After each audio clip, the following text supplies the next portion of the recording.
Discover prototypical track and turnouts with the Roadmaster series from Oak Hill Model Railroad Track Supply. Proudly made in the United States, Oak Hill's handcrafted turnouts provide unparalleled detail and accuracy, giving your layout museum-quality track work at an affordable price. Whether fully built or in easy-to-assemble kit form, Roadmaster provides all the details of real track. Looking for a custom piece of track work? Oak Hill can help with custom turnouts, diamonds, crossings, and more. Check out all of their offerings on their website, ohrtracksupply.com. 2025 is just around the corner, and that means you're going to need a new wall calendar. Decorate your space in the new year with a Ditchlight Productions 10th year anniversary calendar. Each month features full color photography of Northeast railroads, including the Reading and Northern, Norfolk Southern, Buffalo and Pittsburgh, and many more, all masterfully captured by Adam Kaczynski. Also available is the Railroad Photography After Dark 2025 calendar, featuring a collaboration of stunning night photography from railroad photographers across the United States. Place your order today. Head to facebook.com/ditchlightproductions or email Adam at ak259901@gmail.com. You can also find both in this episode's notes.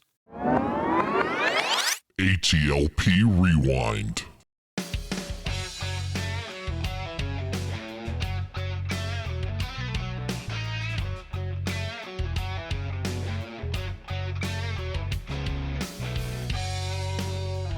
Hello, everybody, and welcome to Around the Layout, where model railroaders come to tell their story. My name is Ray Arnott. So glad you could join us. Joining me from the United Kingdom, Steve McEwen. Steve, welcome to the show. Hi, Ray. Lovely to be here. Lovely to finally speak to you. Yeah, it's great to connect with you. We're recording this episode in the early morning hours, which kind of aligns to the schedule. We've been able to kind of gap the difference, and it took a little while for us to make that align, but so glad we were able to do that. Boy, you gave such a glowing recommendation to the podcast on your channel, The British Railroader, and I really appreciate that. And the one thing that really stood out to me, and I mentioned this to Paul, is just how much more profound things sound when somebody with a British accent says them. So at the end of the podcast, I'm going to give you a whole bunch of my sayings, and we're going to record them just to give them some credibility with your accent. So be ready for that at the end of the show.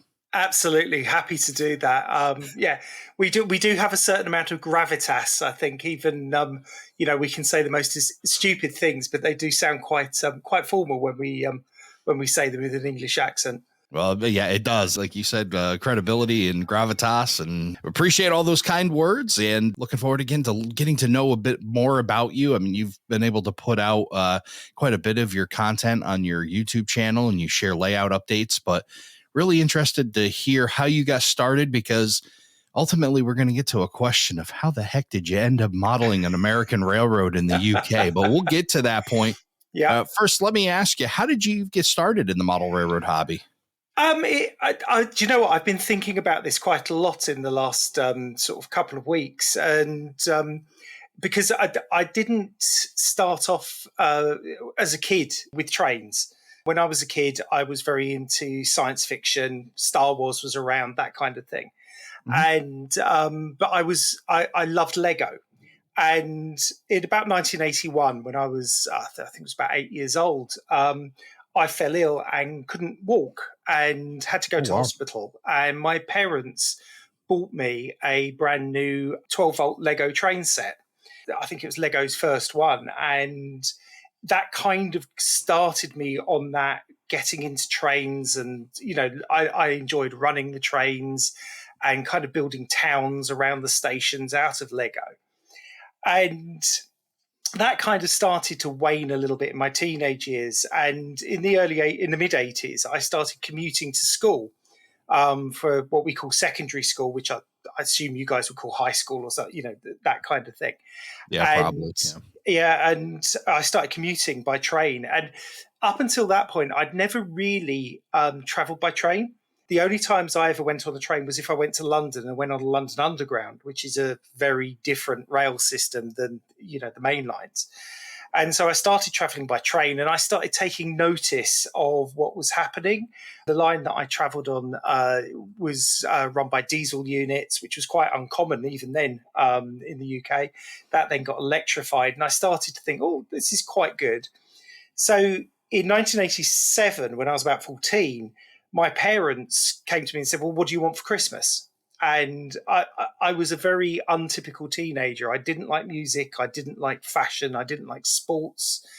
But I quite liked still that building thing. So I said to them, can I have a train set? So they bought me a Hornby Intercity 125. And that was it. I was hooked. And it's probably been the most expensive decision my parents ever made on my behalf in my childhood. And my wife continues to not thank them to this day. Well, I'll tell you what, there's worse things that you could be indoctrinated with by your parents. That's for sure. Absolutely. You know, model railroading's a good one. And like I like to say on take a Mad Lib and, fill it in, right? Just put blank and put expensive and write noun underneath the thing. Anything that you start to do, you start to find expense in. And it doesn't matter. I mean, you can buy a boat, you can buy golf clubs, and golf gets expensive. So it all gets expensive and full of money. So I think it's like that internet meme that goes around about, get your kids into model railways, then they'll never have money for drugs. That's right. Yeah. Yeah. That's for sure. It has been the biggest cost in my life, but I couldn't do without it. Yeah, that's for sure. And I'm sure a lot came out of that. So you get this first train set, you said about 14 years old or so. You're early teens, and tell me where you start modeling. You've got this, I'm sure you find a spot to set it up, and tell us how you kind of progress from there. I think for the first couple of years, it was quite often I took over the dining room table, which was okay in our house because the dining room only ever got used at Christmas. So I'd have to clear it for Christmas, but then I'd have it for the rest of the year. And I would, for my birthdays in late January, so not long after getting the first train set, I was able to get another loco. Grandparents bought me track and tunnels and things. So it's kind of, you start with that basic train set and you just expand it and expand it and expand it. But I think for me, what really happened was I was at an age where I didn't just want to build a train set. I wanted to find out about the actual railways itself, because up until that point, I only ever saw trains as being things like the Orient Express or, the Santa Fe Super Chief, strangely enough, which I had heard of. But it's trying to find out that more kind of mundane, everyday bit of the railway. And so I started buying magazines, reading books, and obviously no internet back then to go and find things out. So I spent time in the library doing it the old-fashioned way. And I started to then go what we call train spotting. I think you guys call it rail fanning. So I would go out and I would find places to go and look at the trains. And where I lived at the time, we lived quite far out in the countryside, and there was one branch line that came out. But because we lived near a nuclear power station, there was a facility at the local railway station for loading the waste onto trains so that it could be taken away. And I found out from one of the guys that worked at the railway station what day and what time that train would come in, because it came in once a week. And I would go down there and I would watch the train and see that little bit of something different, because over here, especially where I live, there aren't many freight trains. In fact, there are no freight trains where I live. Everything's just commuter trains. But that was just something a little bit different. And then, and I did confess to my mother a few years back that I would start going up to London on my own to go and see the trains, because we're statute of limitations have run out on that. Huh? You can finally tell her. Yeah, so officially she thinks I started going up to London when I was 16, but I've been doing it since I was about 15. But called no mobile phones back in those days, so nobody could track where I was. But I would go up to London because we're only about 40 miles from London, and I would go and there's a big station just on the outskirts of London on my railway line called Stratford, which is quite a major interchange now. But back in the 80s, there was the huge depot was there with the engine shed with all of the locos, etc. So we'd go down there and try and get a glimpse of, something that again, we wouldn't see elsewhere on my part of the line. Oh, wow. Yeah, that rail fanning influence, and like you call it train spotting in the UK, we call it rail fanning, and that ability to get trackside and absorb all that. How were you able to apply that to your model railroading at that point? I think a little bit. I think it was an interesting time for railways in Britain because it was before privatisation happened, so it was still British Rail. And when I started, everything was blue. Everything was that British Rail blue, coaches were blue and grey. There was no variation to that. But when I started getting into model railways, things were changing and we were going into what we called the sectorisation era, where Intercity as a brand came along. The railways around where I live became what was called Network Southeast. So all of the trains were red, white, and blue. They looked like toothpaste. It was quite often, they were quite often compared to, I think it was the old Signal toothpaste we had over here.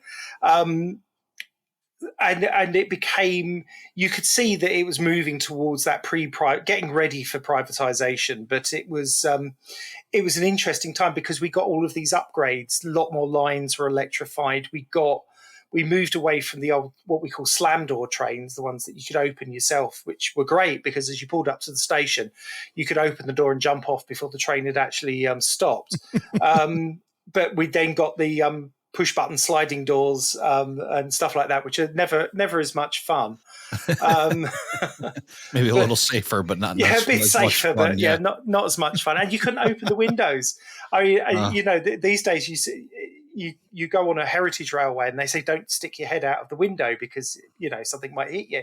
Well, we learned how to safely stick our heads out of the window, shall we say, back in the 1980s.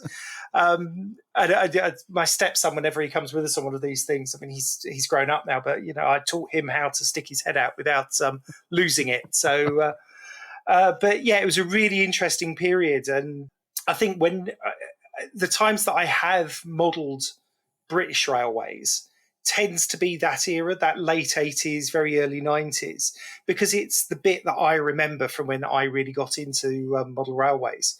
But quite difficult to do because unfortunately, whilst a lot of British trains are multiple units, you can't get that many models of multiple units over here sort of ready to run. And especially where I live, where it's all done by overhead wires, they're very few and far between from that era. But there are ways around it, So I have modelled that sort of scene because it is the bit that I remember the most. I was going to ask you that, as you talked about getting your information from libraries and doing all that research and reading magazines and the sort. What was the availability for, what did you have for hobby shops around you? And was there ample supply and that ability with brick and mortar locations or?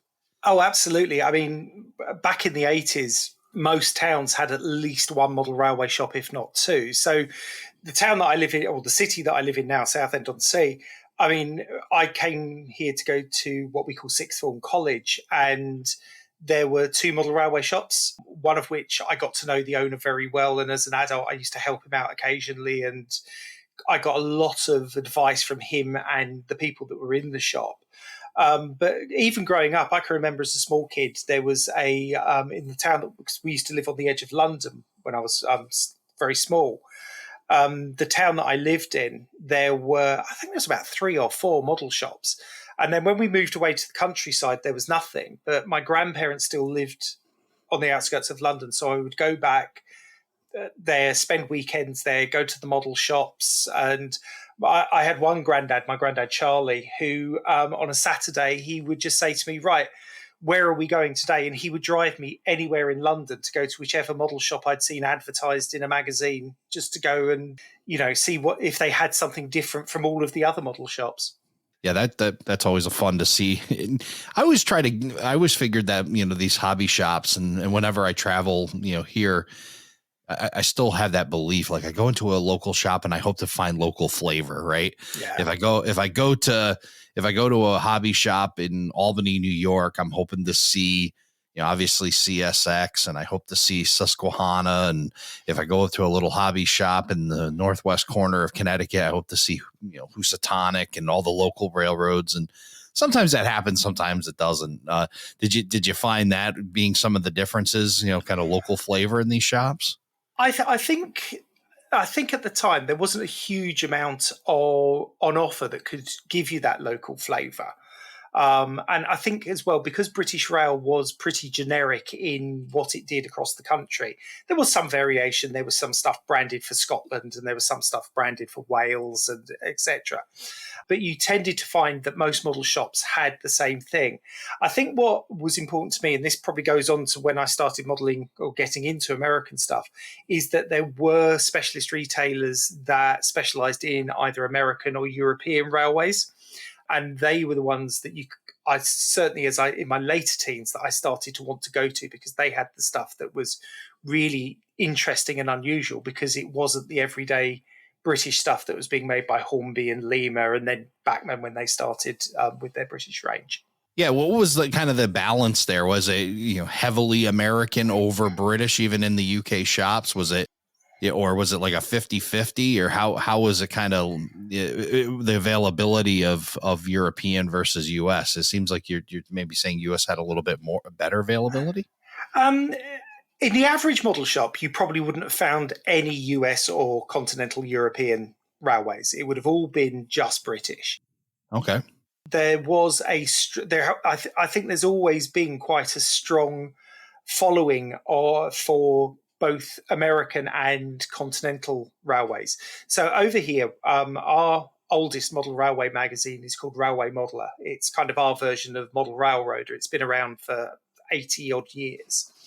They have a sister magazine, which I think they started in the early 80s. I certainly started picking up in the late 80s, called Continental Modeller.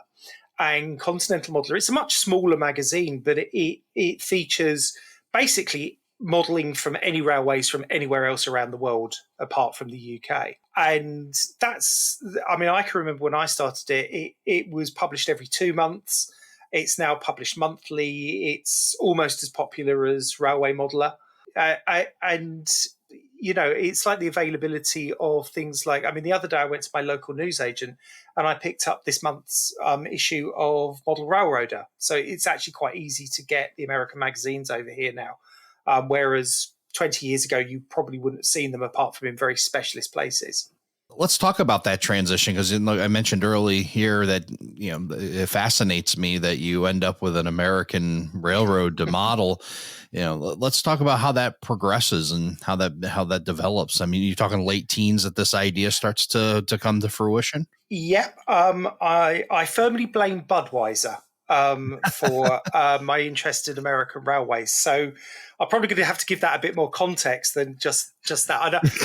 I'm sure Budweiser's been blamed for a lot worse decisions. But sure. But let's blame it on the beer. Tell us how that happened. I know we start drinking earlier over here in the UK than you guys do in the States. But it wasn't because of that. So. In 1989, when I was 16, my parents took us on a family holiday to Florida, and I was quite excited. I'd always wanted to go to America. If you were a kid growing up in the 80s in Britain, you probably had a little bit of an idolization of America because it was bigger, it was more exciting, and so when my parents said that we're going to Florida, I'm thinking, fantastic! I'm going to go to America and I'm going to see American trains. I was desperate to go and see something because by this point I was really, really into railways. And we got to Florida, we stayed in Orlando like most people do, didn't see a single train, didn't see a single model railway shop. The best that I got was going to, I think it was Toys R Us, and picking up some lifelike bits and pieces, which, whilst they're very basic by today's standards, actually compared to some of the British stuff, they weren't bad. But certainly the motors were a lot better. But we went to Tampa Bay and we went to Busch Gardens, which I'm sure a lot of your listeners will remember. It was built around the brewery where they made Budweiser. Yep. And I was 16. So when we got to these theme parks, my parents just basically said to me, if you want to go off, here's $50 for food and stuff. You go off, we'll see you in a few hours' time at such and such a place. So I'm wandering around Busch Gardens and there's a connection to the railway, and a train came in and I stood by these gates for must have been 2 hours watching this switcher switching these box cars. I don't even remember what freight cars were there, but I'm pretty sure they were reefers, box cars, that kind of thing. And I spent a couple of hours just watching this locomotive, pushing, pulling, pushing, pulling. Anyway, I met up with my parents a couple of hours later, and they said, "Oh, we've been on this ride. We've been on this ride. What did you do?" I'm like, "I watched some shunting, because that's what we call switching." I'm like, I watched a shunter, Mum." And she goes, "You spent 2 hours just watching a train?" I said, "Yeah." And that was it. And so while I was there, as I said, I picked up a few lifelike bits. One of them was it was a Santa Fe Alco Century 628. It was made by AHM, I think. And I got one of those. I got a Bachmann Jeep, lots of stock cars and various bits and pieces. And I also picked up a Bachmann N-Gauge train set. It was the one with the Santa Fe F unit and a couple of cars and a caboose. Oh. And got back to the UK, and I just before we'd gone away, I had taken what we call my GCSEs. There are a certain set of exams that you have to take at 16 over here. And I did very well in them. My parents said, "Oh, we're going to give you a little bit of money." So as soon as I got back, I made my way out to London to a shop called Victor's. Now, Victor's it's been closed for quite some time now, but it was in Islington, just along from King's Cross Station, which was dangerous in itself, because King's Cross was not the nice, clean, lovely place that you see in Harry Potter these days. It was a little bit dingy and a little bit not where you'd want your 16-year-old son to go. But I went to King's Cross, went to Victor's, and Victor's specialised in American railways. And I picked up it was a Bachmann F40, couple of Concours superliners, and a few other bits and pieces, and some N-scale bits as well. And I kind of started transitioning my British train set, as it were, to become an American train set. And then eventually with the HO stuff, that dwindled. And whilst I was in my late teens, when I was at college and stuff like that, I concentrated on American N-scale. And there was an article in the Continental Modeler, and somebody had built this beautiful Santa Fe base layout called, I think it was called the Tacomano Valley. I don't know where they set it, but there was fir trees, and the railway station was the little Atlas station that's been around for, I think, longer than I have. And I just decided, right, I want to do something like that. So my dad built me this kind of, must have been about 5 foot by 3 foot tabletop in my bedroom. And I started building an N-Gauge layout. And yeah, predominantly Santa Fe, but obviously a little bit of Amtrak in there. And yeah, and that kind of, as I got older, that kind of died off a little bit, got back into British stuff. And then probably my interest got re-sparked when I was about 30 in American railroads, because I went to America 3 times that year. I went to New York, and then to Los Angeles, and then to Chicago.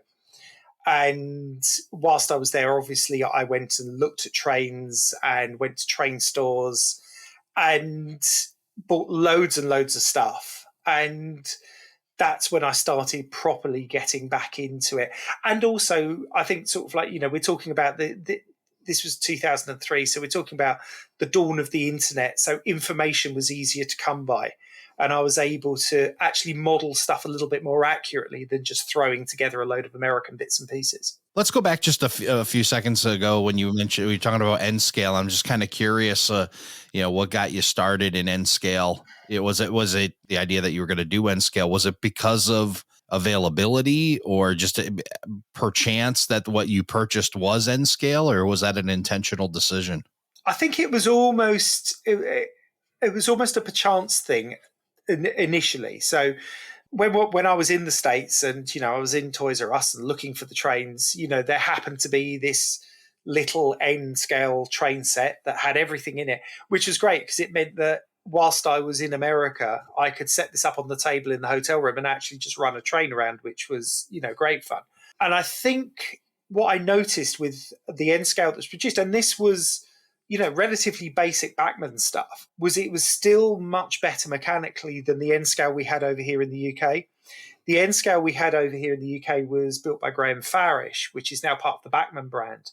But back then, it was open frame motors. It was well known for being quite finicky, and people would burn out motors quite quickly, and it wasn't easy to repair them and whatever. And the Bachmann stuff was just you could throw it around the room and it would still run when you then put it back on the track. And as well as that, there were, because Bachmann had entered the British scene by that point, you could actually order some of the Bachmann American stuff through, if you had a local Bachmann dealer, they would be able to put in an order for you with Bachmann and get you some of the American stuff. And I just kind of got into N scale that way, and it was a bit of it was availability. It was relatively easy to get hold of compared to the HO scale stuff. That definitely makes sense, availability and, I was just curious if, N scale was a space constraint, because one of the things I guess maybe, we hear a lot about, layouts in the UK is, space restraints seem to be like kind of the thing. And they're really kind of the leader in this shelf layout kind of philosophy. And I was just kind of curious if it was a space constraint, but definitely makes sense. Absolutely. I mean, part of it was space, which is a bit weird because my parents actually have quite a big house by UK standards. And I had some space that I could have used for the layout, but never did. But certainly in my bedroom, N scale, it was easier to do a circular style layout in N scale in a smaller space than it would be to do it in HO or OO scale. And I think that probably drew me to it initially. And I think as I've got older, I don't need a roundy layout to have fun anymore. Right. For me, it's very much the shelf layout, the end-to-end, being able to do the switching, et cetera, et cetera. Watching trains go by is great fun, but I certainly don't have the room for it these days. But I also don't have the eyesight for N scale. So get us back to your trip to the U.S. You said New York, L.A., and Chicago. Yep. Yeah. What do you remember of the rail fanning that you did here? What were some of the things that laid an impression on you? I think so. I think certainly is starting with New York. I probably didn't get as much out of it from a rail fanning point of view than the other two cities. But at that time, I didn't realize that had I gone across the Brooklyn Bridge and, got onto the Long Island Railroad and stuff like that, I would have found much more to see. Whereas as a Brit, when you go to New York, you tend to stay on Manhattan Island and you go to Grand Central Station, you go to Penn Station, you see those kind of things, you ride the subway, and that's about it. LA was a bit different. I did go to LA Union Station. I did spend some time watching the Metrolink trains coming in and out, seeing some of the Amtrak trains, and then the freight trains going through, which was quite exciting. But probably for me, of the three, the best one was Chicago, because obviously Chicago is known for its railways. It's known as, is that kind of hub. And even in downtown Chicago, you can't miss the railways. I can remember going on I had my first ever ride on a double-deck train in Chicago.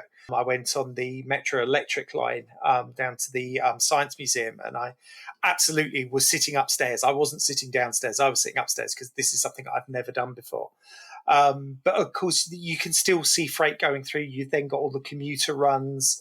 And I think for me, Chicago was a great place because I didn't have to go very far to find what I was looking for. And I think with LA, certainly at the time, there was a lack of public transport compared to what they've got now with their light rail, etc. So getting around LA was difficult. And whereas with Chicago, it's quite easy. So there was stuff that I think if I look back now, if I was planning those trips now, I would do them completely differently. And I would have done my research, and I'm planning hopefully next year to come to the States again. And I will be going to New York, and I don't think I'll be going anywhere near Manhattan Island. I will be spending my time in Brooklyn and Queens and going on the Long Island Railroad and seeking out the New York and Atlantic and stuff like that.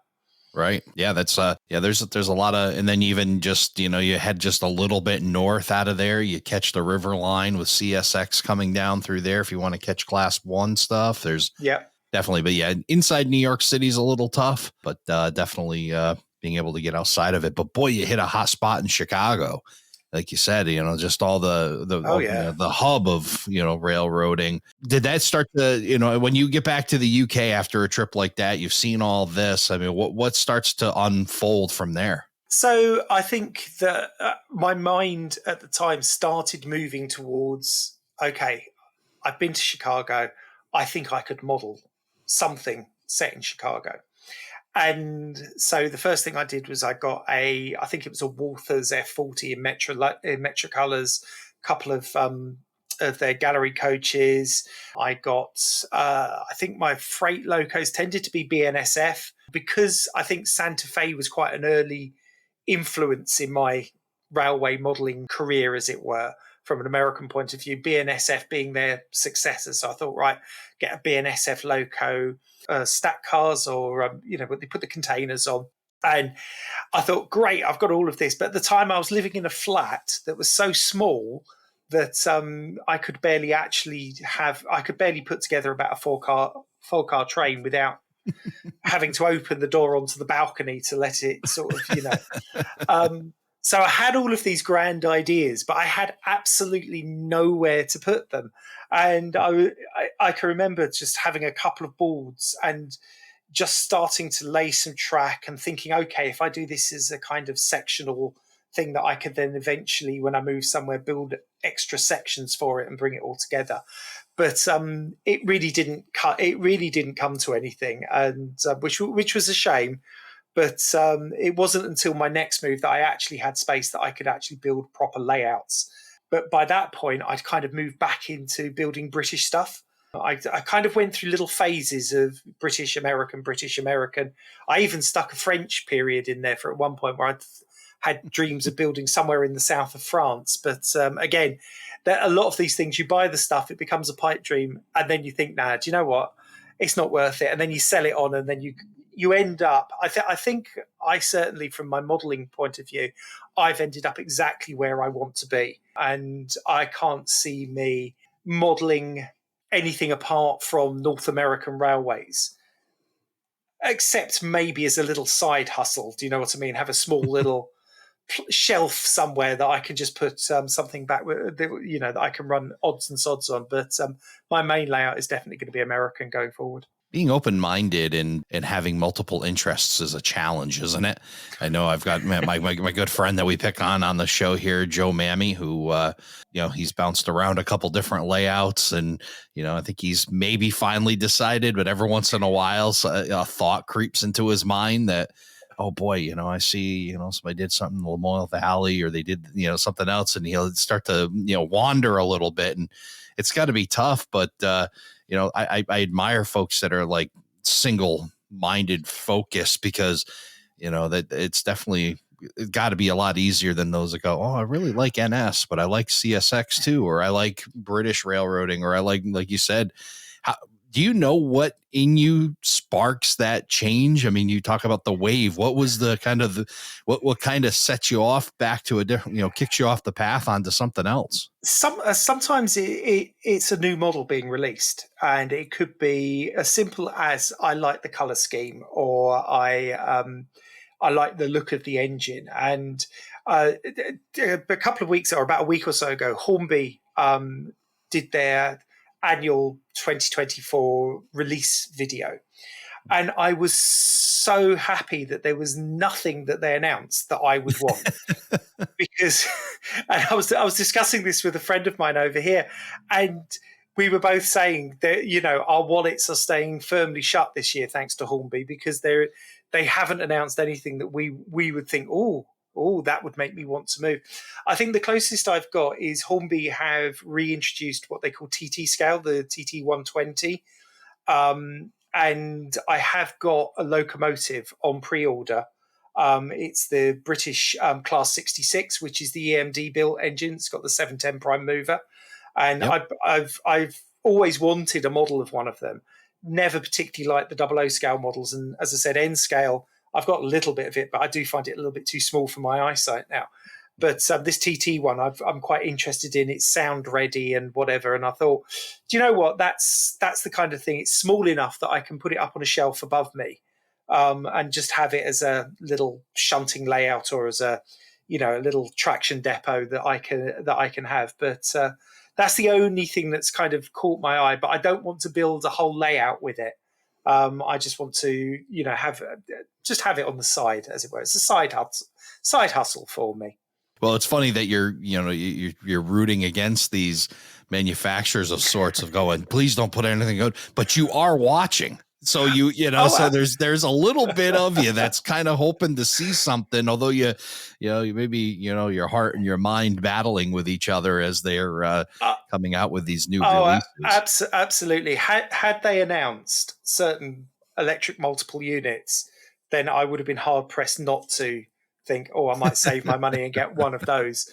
But again, the problem is when you get these kind of 4-car units, you've got to have somewhere to run them, and space isn't my friend, unfortunately, when it comes to railway modelling in the UK. I've got a very, very small, compact space, so it doesn't lend itself to that kind of thing. But I still probably would have bought one anyway, just for the sheer hell of it. So we kind of got off a little bit, but we were talking about when you got back, you're starting, you've gone through these phases, I guess we can call it, of different ones. What kicked off the one from the south of France? Did you end up going there and seeing it? What was because that's you're going British, US, and then you mix in France. How did that happen?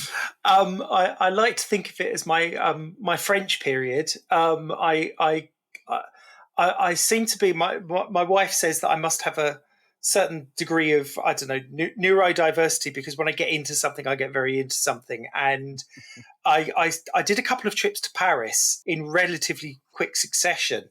And of course, while I was in Paris, I found where all the model railway shops are. They're all in a little cluster, strangely enough, not far from the Moulin Rouge.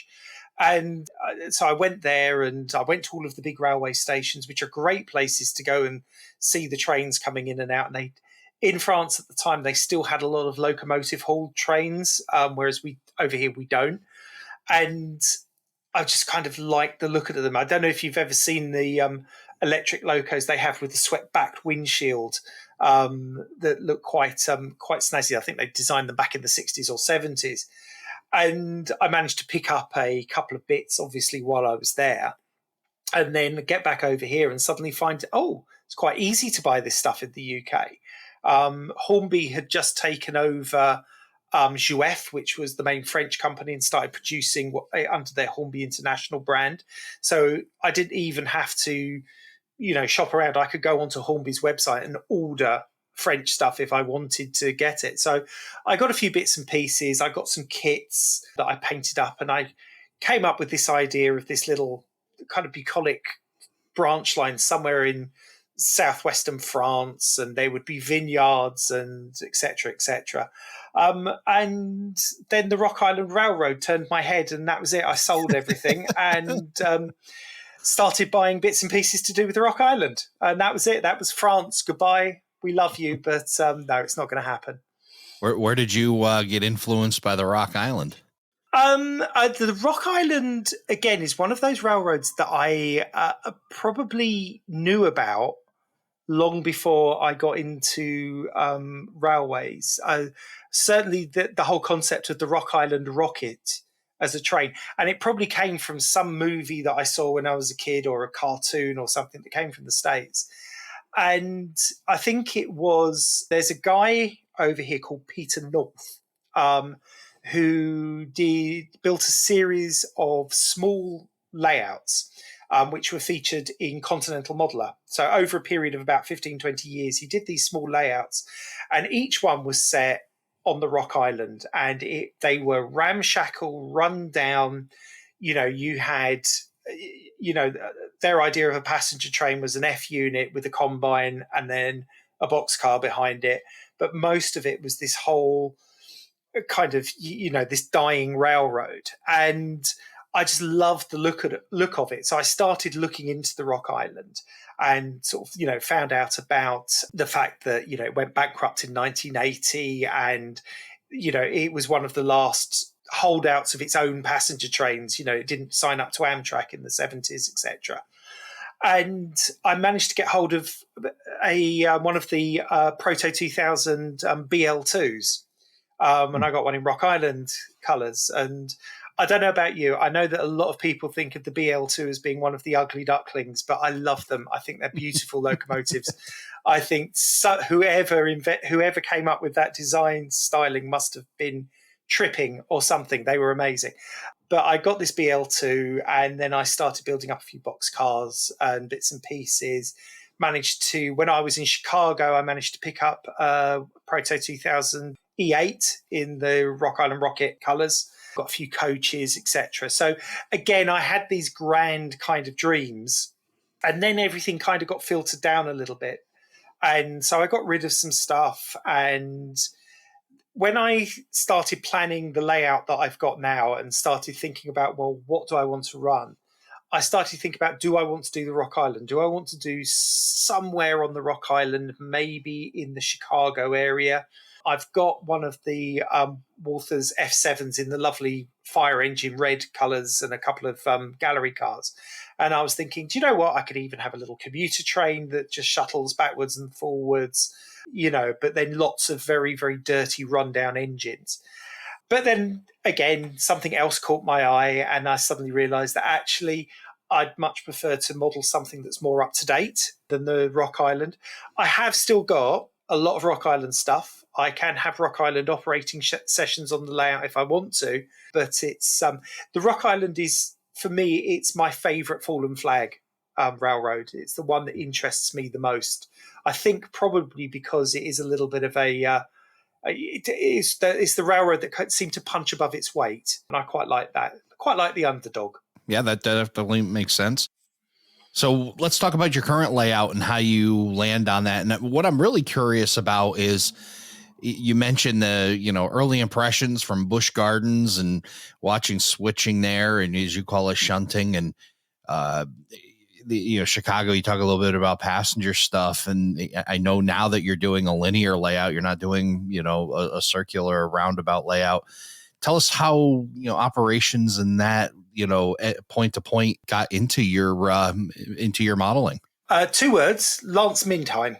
So I discovered Lance's books probably about 18 months ago, and I read his book about how to operate a shelf layout, because I was thinking a shelf is going to be what I need to do. And I kind of had a very small shelf layout, which literally had one turnout on it, and I could just run things backwards and forwards, and I could do whole switching sessions on it quite happily. But I thought I just need something bigger. I need something where I can split trains up and put one in one siding, one bit in another, and take from here and there. And I think it was Lance's books that kind of showed me how I could turn that into reality. And over here in the UK, we don't have those kind of short freight trains anymore. We don't have those local trains where somebody will pull into a siding and drop off a few cars and then pick some up and then go on to the next siding and do the same. And we don't have that, which is a bit of a shame. It's probably why I never got into freight operations in the UK. But with American railroads, you still have that. I love the whole idea of the short line. And I think that I think it works really well in that small space. You're able to fit a lot more in and get a lot more bang for your buck, as it were, by having that kind of smaller switching layout. So yeah, it was kind of a bit out of the blue. I think that I had to very much kind of put on the back burner my love of things. I really do love commuter trains because that's the kind of trains that I've always grown up with.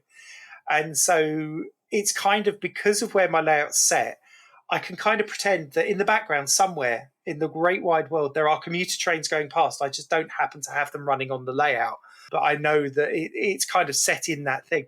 And the other thing is, as well, is obviously my layout is set slap bang in the middle of Brooklyn.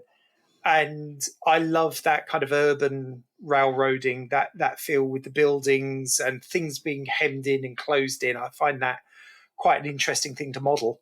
Yeah, you mentioned something thinking about, and maybe it's just a very simple thought, but that is one sacrifice of the small switching layout, is if you have a love for commuter trains, it just doesn't fit. I mean, you think about it, it's like, okay, you could run it and it just goes from end to end. I mean, yeah. I know my layout, it'd be silly to put commuter on there because it would be going from South Plainfield to North Plainfield. I mean, which is just one town, right? So it wouldn't make sense, and then you'd have no place to put it. And so I guess that is, some of the things that you have to sacrifice to, for the base constraints and whatnot. And it really is designed for a specific purpose, which is switching.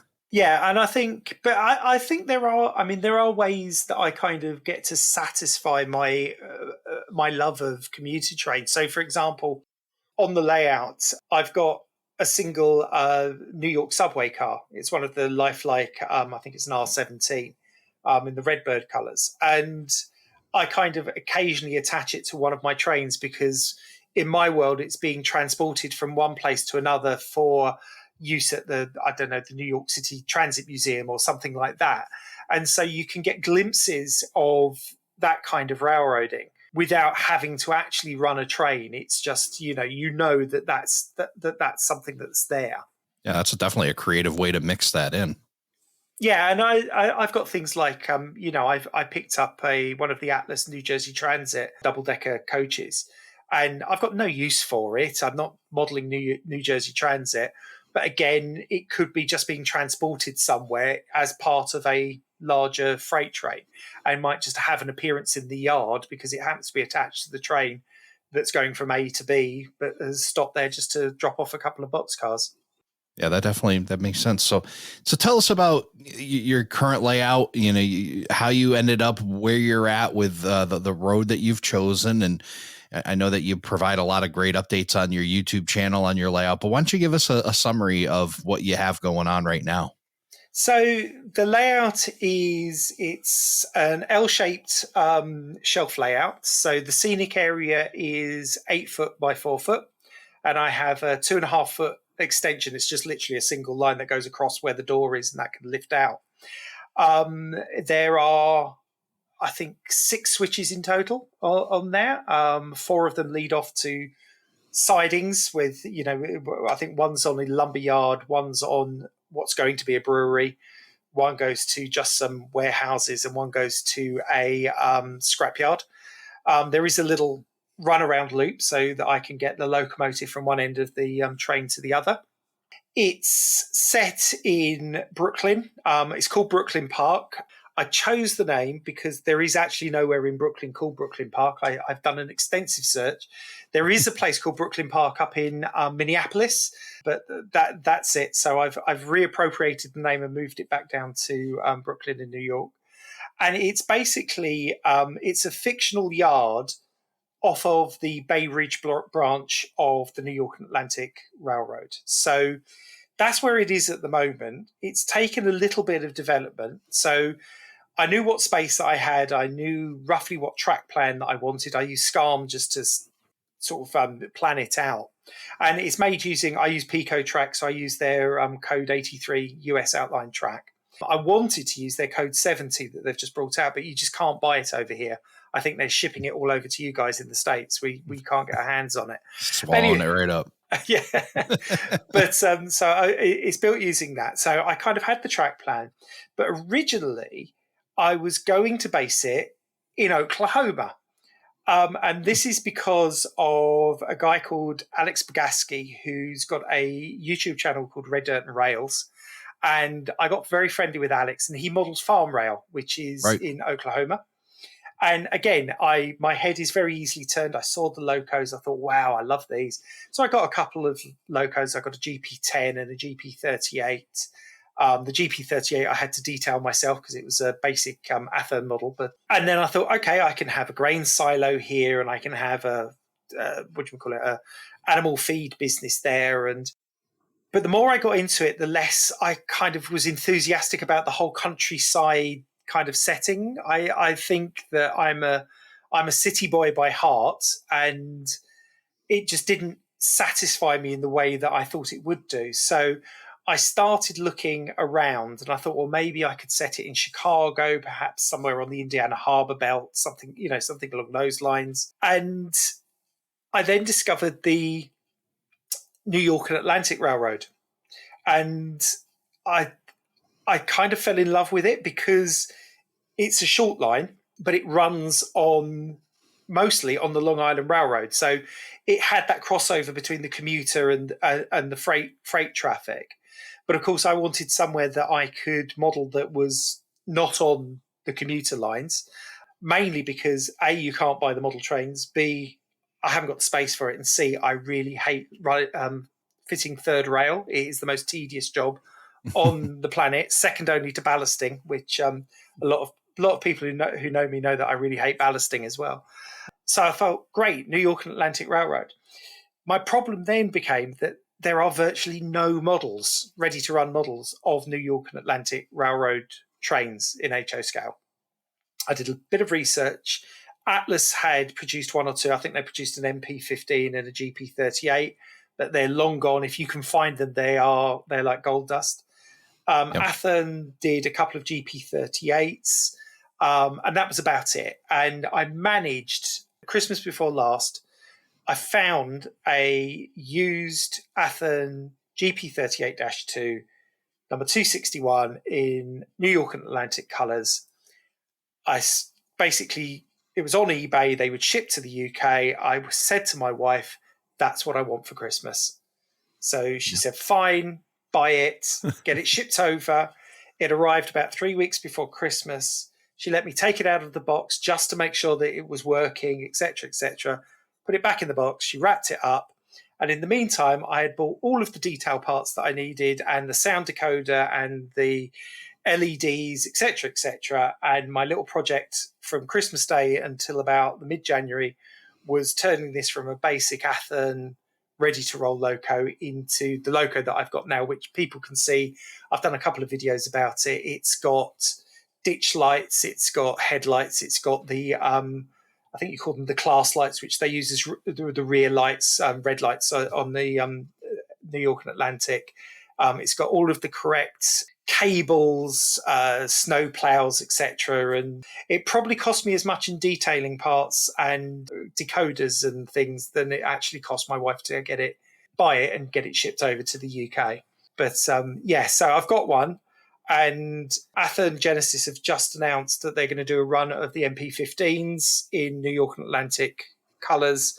And I've got one of those on pre-order with Train World in Brooklyn. I thought, fine, I'm getting a pre-order for that. I'm going to get one of those. So I at least get two locos. But what I've done with the layout is I've stretched reality a little bit in that I'm allowing CSX to do some run-throughs. So the New York and Atlantic interchange with CSX at Fresh Pond in Queens. And so in my world, CSX has a few running rights on the Bay Ridge branch. So I get CSX trains go through as well. Yeah, you took some artistic license. You've discovered the proto freelance mentality, and you've been able to apply that. And a couple of things struck me as you were telling that story. One is, another comparison back to Joe Mammy. And boy, when you come over to the U.S. next, you'll have to meet him because you're like-minded. You know what you want to do for operations. You know what the areas, and then finding a railroad to match it, where usually, at least I think it goes the other way. It's like you fall in love with a road or you fall in love with an area and then you model it. It's like you knew what you wanted to do operations wise. Now let's find something that fits that bill. And that's what you've done here with the New York and Atlantic, and then mixing some CSX in there for, some for run through power, and you'll be able to fill that void until you get enough for your New York and Atlantic. And the second half of that is when you're planning a railroad, knowing that too, that if you pick a road that there's a lot of non-production of models in, you're going to have to ebb and flow your story a little bit until you can get your roster built up. Oh, absolutely. And I think as well, you have to be a little bit kind of flexible because it's like with the GP38 that I've got. So the model isn't exactly accurate for the actual real life locomotive because the molding wasn't quite right. If I'd managed to get one of the Atlas ones, it would have been nigh on perfect. But unfortunately, the Athern one was, I think it's what you call the anti-climber at the front, is a slightly different shape than the one the one that the New York and Atlantic actually have on number 261. But then I'm a great believer in what I call the 90% accuracy, that as long as it's about 90% accurate, I'm Right. happy to go with it if that's the only way that I can get the exact model that I want. And it does work. And I mean, you're saying about deciding on what you want, and I think I did find a railroad that fitted all of the bits and pieces that actually appealed to me. The trains are quite short. There's quite mixed traffic. There's a bit of lumber. There's a bit of scrap metal, etc., etc. But I could also add into that, because I've got a fictional brewery, that I can add in things that would be taken, sort of grain, etc., would go there that you wouldn't perhaps have in real life on the actual railroad.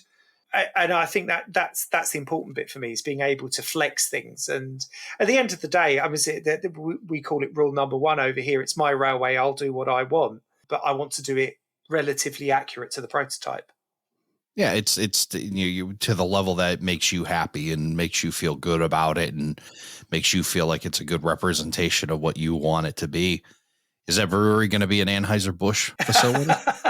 No. I was I was looking at it, and there's a beer over here called Brooklyn Beer, which I first had when I was in the States, back when I went to New York in 2003, and they have a brewery in Brooklyn, but it's not rail served, and it looks nothing like the building that I'm going to be using as a brewery. So I will come up with a fictional brewery name for it and my own fictional beer. I think since the whole area is fictional, I could probably get away with that. But I just need to get to grips with what goes in and out of a brewery from a railway perspective. It might just be that they ship the beer out in boxcars and stuff like that. But I need to come up with that, and I probably need to come up with a logo for it. So yes, something will happen with it. But no, it won't be Budweiser. It won't be Budweiser. So you've got your layout underway, and you're working on things. Obviously, you're adding a brewery and all these other things. Where did the inspiration to start a YouTube channel on this come from, and what birthed that idea? I think there's a little part of me that always wanted to be famous. And I quite like being able to share things with people. And so I over the last, I think probably about 2.5 years ago, I started putting odds and sods of bits of video onto YouTube. I had a YouTube account, so I just bits of trains that I'd filmed. There was no narration, there was no introductions, there was no production values whatsoever. And always liked the idea of being able to put together railway related videos, either railway modeling or actual going out, seeing the trains and whatever. But I didn't know how to edit. And being a man who, I mean, I've not long turned 50, but being a man in his middle ages, you do find it a little bit more difficult to learn these things. And you kind of think, oh, no, I wouldn't be able to do that. And for work, for some strange reason, they asked me to do a one-day course on how to make videos and edit them on your phone. And so I thought, okay, I'll give it a go. And I did it. And I realized that actually editing wasn't that difficult, and that I could make these videos. So I then last year bought myself a laptop, because I haven't had my own laptop for ages. I've just been using my work laptop. But of course, my work won't let me download any software onto it. So I bought myself a laptop. I downloaded and paid for a video editor, quite a good one. And I started actually producing my own videos probably about more than a year ago, because I first started doing it on my phone. But again, eyesight's getting worse. You need a bigger screen to be able to edit properly. So I started editing these videos together, and it's just grown from there. And I like to think my production values have got better and better as the videos have gone on. I've certainly got a close friend of mine who I've known for a long time, who owns a model railway store over here, who, like most of us Brits, is quite sarcastic and is probably my biggest critic when it comes to my videos. But he has said that when I first started doing them, I was quite stiff, and he said it wasn't you on the video. He says, but now it's you doing the videos. It's not easy, is it? It takes a lot of time, and Boy, I can go back to the first episode of this or two or three, and I could definitely hear a difference in myself. And then I'm sure that when I listen to, go get to an episode 120 and I go back to 60, I'll hear a difference. I put up recently kind of a comparison between model railroading and these, type hobbies, whether it be podcasting or YouTube. And, it really is. It's just like the hobby. You learn as you go, and you'll develop new things. And every interview I do, I learn something new or a different question to ask or a new technique. And I'm sure that's happening for you as well in these YouTube videos. Absolutely. And I find that, sometimes I will go in. So I'm preparing some intros and bits for a model railway show that's happening in London in March. And I've decided I'm going for the whole weekend, doing both days of the show. But I want to do an introductory video before the show and then do two others. And I've started making just the logos and the intros and and whatever. And I decided, well, because I've got the time, I'll play with it. And I'm finding new bits of animation that I can put in and things that will just make it look a little bit more professional, and adding some different music, because I do get criticized with my videos about putting music in them. Some people don't like the music at all. Some people don't mind it in certain places. For certain things, I quite like music, but I've found that if I go to train shows, no music at all is the best policy. People want to hear the hubbub and the hustle and bustle and just have it unfiltered. But I'm finding some new music. My original intro music, which unfortunately I don't have available anymore, which is quite a good thing because my mum likened it to, let's just say, adult movie music from the 1970s. And she said, the problem is every time I heard one of your videos, I expected some Swedish guy to walk out and do something rude. But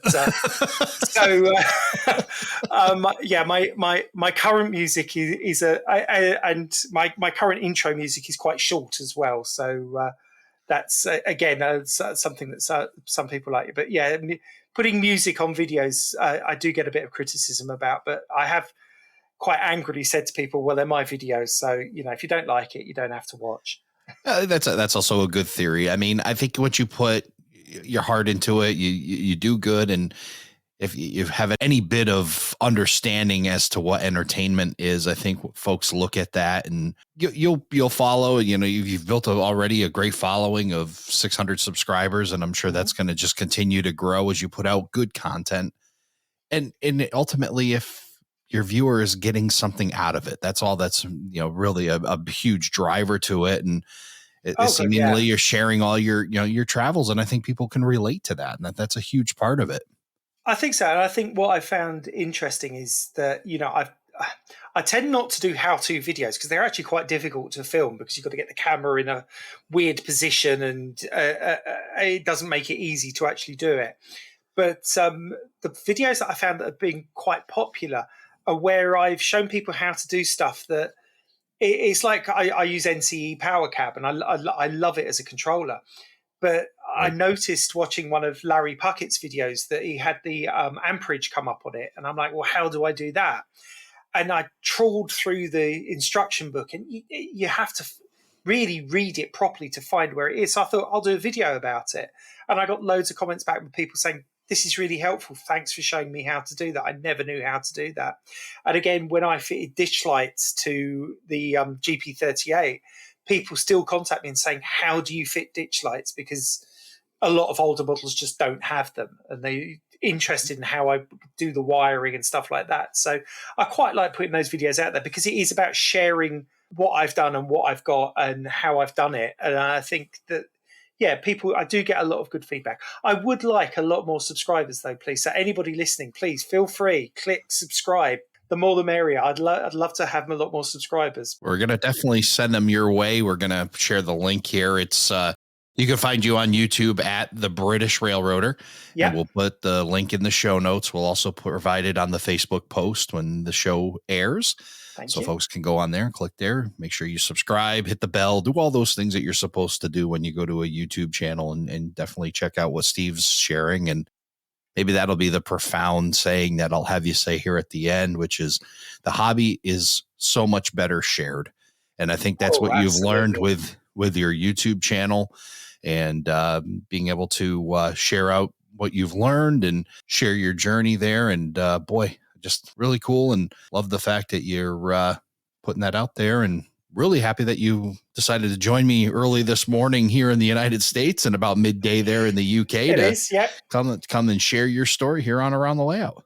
No, it's been an absolute pleasure. I've absolutely loved it. I quite like listening to the sound of my own voice, so this is probably the medium that works quite well for me. Thank you for joining us for this episode of Around the Layout.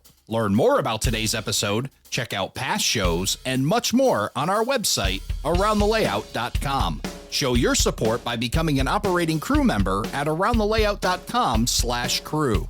Follow us on social media, aroundthelayout.com/social. And send us your feedback, aroundthelayout@gmail.com. Thanks for hanging out with us around the layout.